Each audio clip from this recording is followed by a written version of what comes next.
तो hey guys, welcome back to my channel. आप सभी का मेरे न्यू ब्लॉग में स्वागत है। तो गाइस, आज मैं फाइनली बहुत दिन के बाद आप लोगों से मिल रही हूँ। एक शॉर्ट वीडियो मैंने अपलोड किया था, उसमें मैंने आप लोगों को बताया था कि मेरी जो वीडियो है अब कम आएगी। तो इसका कारण ये है कि मैं आप लोगों को बता चुकी थी कि मैं एग्ज़ाम का प्रिपरेशन कर रही हूँ गाइस, कि एग्ज़ाम का प्रिपरेशन करना आपको कितना ज़रूरी है। क्योंकि मैं ये सोचती हूँ कि अगर मैं अपने वीडियो में आप लोगों को मोटिवेट करती हूँ तो मुझे मेरा फ़र्ज़ है कि मैं भी अपने आप को प्रिपरेशन कर सकूँ और मैं भी टाइम निकाल सकूँ। तो इस वजह से मेरी जो वीडियो है कम आती है। तो गैस, आज का जो वीडियो है स्पेशली फॉर सीटेड वालों के लिए है कि सीटेड वाले अब क्या करें। कि मैं आज आप लोगों को एक ऐसा बता रही हूँ कि इस बार जो सीटेड में है बहुत सारे ऐसे कैंडिडेट थे जो फेल हुए हैं। पिछले कई सालों के जो सीटेड का जो अगर देखा जाए रिजल्ट, इस बार का रिजल्ट जो है बहुत ख़राब रहा है। और बहुत सारे जैसे ऐसे कैंडिडेट थे जो स्टूडेंट थे जो इस बार जो है सीटेट में फेल हुए हैं। तो इसका सबसे बड़ा कारण क्या था? सबसे जो सवाल सबसे बड़ा उठता है कि सबसे बड़ा कारण क्या था कि सीटेट में फेल हुए बच्चे। तो सबसे बड़ा कारण यही था कि सीटेट में फेल होने का कि जो इस बार जो है ऑफलाइन जो पेपर हुआ, ठीक है, ऑफलाइन जो पेपर हुआ, ये इस वजह से सीटेट में बहुत सारे जो है कैंडिडेट फेल हुए हैं। यही कारण था। क्योंकि गाइस देखिए, पिछले बार जो मतलब देखा जा रहा था कि जैसे ऑनलाइन पेपर होता था तो 1 महीने तक पेपर चलता था, पूरे 1 महीने तक पेपर चलता था। और जो पहला और दूसरा पेपर होता था, पहले दिन का और दूसरे दिन का, उसमें थोड़े बहुत क्वेश्चन हार्ड रहते थे, स्टूडेंट को लगते थे, क्योंकि वो पहली बार मतलब पेपर देने जाते थे। पहला शिफ्ट रहता था उनका। और जो उसके बाद जितने भी कैंडिडेट पेपर देते थे, जो 1 महीने के लास्ट में जब तक जो पेपर देते थे, उनको पेपर इजी लगने लगता था। क्यों? क्योंकि वो जितने भी कैंडिडेट जो पेपर दे चुके होते हैं तो वो देखते थे कैसे कैसे क्वेश्चन आ रहे हैं, किस तरह से क्वेश्चन पूछे जा रहे हैं और मुझे किस तरह से प्रिपरेशन करना है। तो वो एक में अगर पिछले कई मतलब दिनों में अगर उन्होंने प्रिपरेशन ना भी कर रखा हो तो 1 महीने के प्रिपरेशन में वो सीट जो है आराम से क्लियर कर लेते थे। इनका यही कारण रहता था कि वो सीटें में बहुत सारे बच्चे ऐसे कैंडिडेट जो होते थे पास कर देते थे। और अब जो पेपर आया और एक ही दिन का पेपर हुआ, और एक ही दिन में जितने भी मॉडरेट पेपर, जितने हार्ड क्वेश्चन बनाए जाते हैं, जितने मतलब आप ये सोचिए, अगर एक बुक में आपको एक पेपर बनाना है तो आप कैसा क्वेश्चन बनाओगे? अच्छे पेपर, अच्छे लेवल का पेपर बनाओगे, ठीक है। और एक ही बुक में से आपको कई पेपर, 10 पेपर, 20 पेपर बनाने हैं, तो आप एक ही क्वेश्चन बार बार या घुमा फिरा के दोगे, इसी तरह से दे सकते हो ना। तो यही कारण था कि ऑफलाइन की पेपर की वजह से बहुत सारे कैंडिडेट तो सीटेट में फेल हुए हैं। तो गाइस, अब आपको क्या करना है, आपको कैसी स्ट्रेटेजी रखनी है जिससे आपका जो सीटेड है पेपर पास हो सके, ठीक है।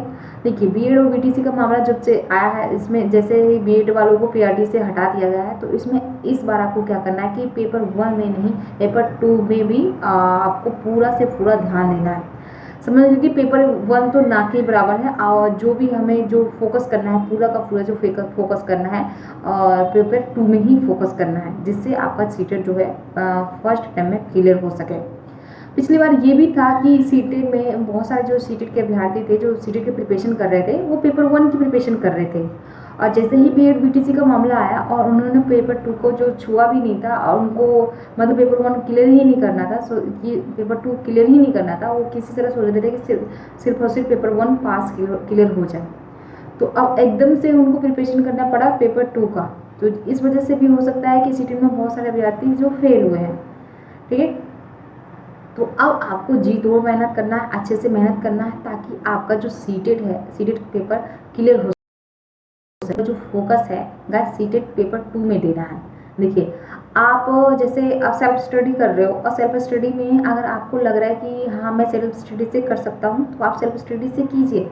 अगर आपको लगता है कि मुझे बैच लेके मतलब प्रिपरेशन करना है, अच्छे से प्रिपरेशन करना है, तो आप बैच ले सकते हो।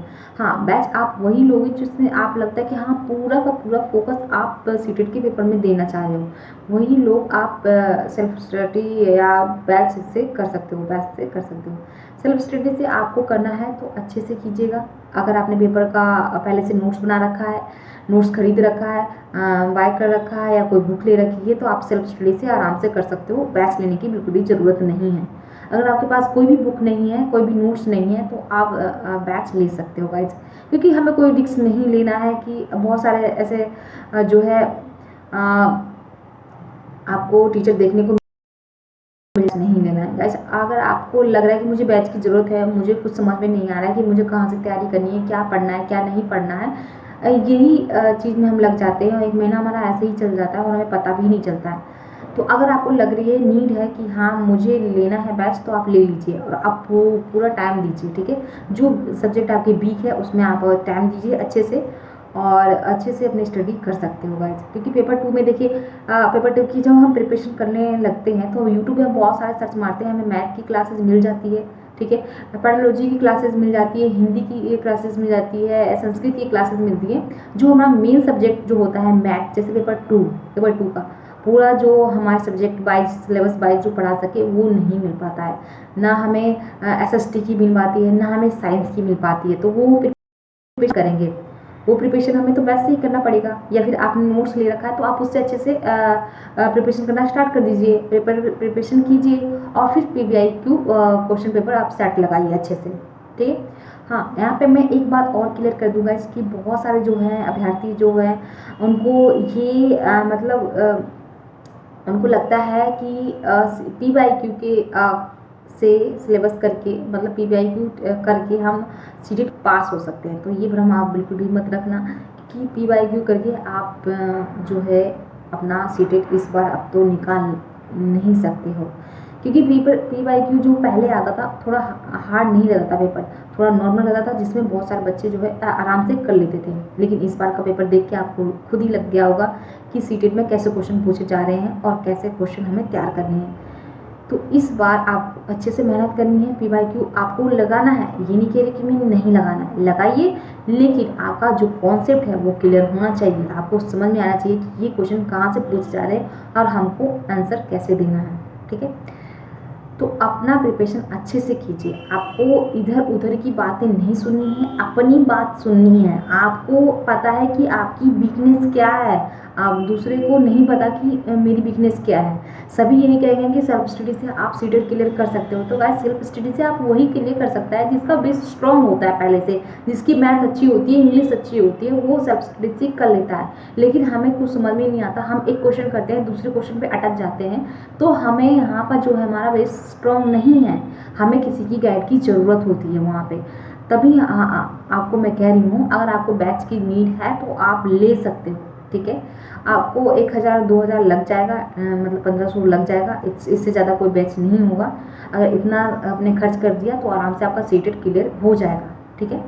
आपका सीटेट क्लियर हो जाएगा, आपको दोबारा जो है 1500 लगाने की ज़रूरत नहीं पड़ेगी। कहीं आप सेल्फ स्टडी से कर रहे हो और आपका 90 में रुक गया, ठीक है, 90 में रुक गया, तो 90 नंबर जो होते हैं अच्छे नहीं होते हैं। कम से कम 100 नंबर से ऊपर आने चाहिए, तभी आप किसी को दिखाने लायक और आप अपने रिजल्ट शो करने लायक हो सकते हो, ठीक है। थोड़ा हमें भी अंदर से खुशी मिलती है। तो इसलिए मैं कहती हूँ, अगर मैं बहुत कुछ बोलने लगी तो ये वीडियो बहुत सारी लंबी हो जाएगी। मैं भी एक प्रिपरेशन कर रही हूँ, मैं भी सीटेट का एग्जाम मैंने भी निकाल रखा है, इस वजह से मैं आप लोगों को बता सकती हूँ। क्योंकि मैं भी एक स्टूडेंट हूँ, मैं कोई टीचर नहीं हूँ जो मैं आपको बता सकूँ क्या कर सकूँ। मैं भी एक स्टूडेंट हूँ, इस वजह से मैं आप लोगों को मोटिवेट करती रहती हूँ। इस चैनल पे मैंने बहुत अपने सीटेट के जब प्रिपरेशन आप लोगों का एग्जाम चल रहा था उस वक्त भी मैंने आप लोगों को मोटिवेट किया था, जिससे बहुत सारे जो स्टूडेंट थे मुझे मतलब पसंद भी करते थे मेरे वीडियो को। तो मेरा ये वीडियो बनाने का मकसद यही था कि आप लोगों को किस तरह से आप मेहनत करनी है, क्या आपको नहीं करना है, क्या आपको करना है, ये सब चीज़ें आपको ध्यान में रखना होगा, ठीक है। अगर आपको सीटेट से रिलेटेड अगर कोई आपको नोट्स वगैरह चाहिए तो आप मेरे को कमेंट कर सकते हो, टेलीग्राम का लिंक दे दूँगी मैं, वहाँ पे अपना जो नोट्स वगैरह जो भी होगा मैं आपको शेयर करूँगी, ओके। तो मेरा वीडियो भी यहीं तक था। अगर मैं अपना वीडियो समाप्त करती हूँ, अगर आप लोगों को मेरी वीडियो अच्छी लगी हो, कोई अगर आपका डाउट हो तो आप कमेंट बॉक्स में जरूर पिन कीजिएगा, पूछिए, okay. Bye. Like share subscribe जरूर कर दीजिएगा गाइड। मेरी और भी ऐसी इन्फॉर्मेशन वीडियो देखने के लिए सब्सक्राइब जरूर कीजिएगा। और हाँ, आप लोग जितने वीडियो मेरे देखते हो उतने लाइक नहीं करते हो तो प्लीज़ लाइक भी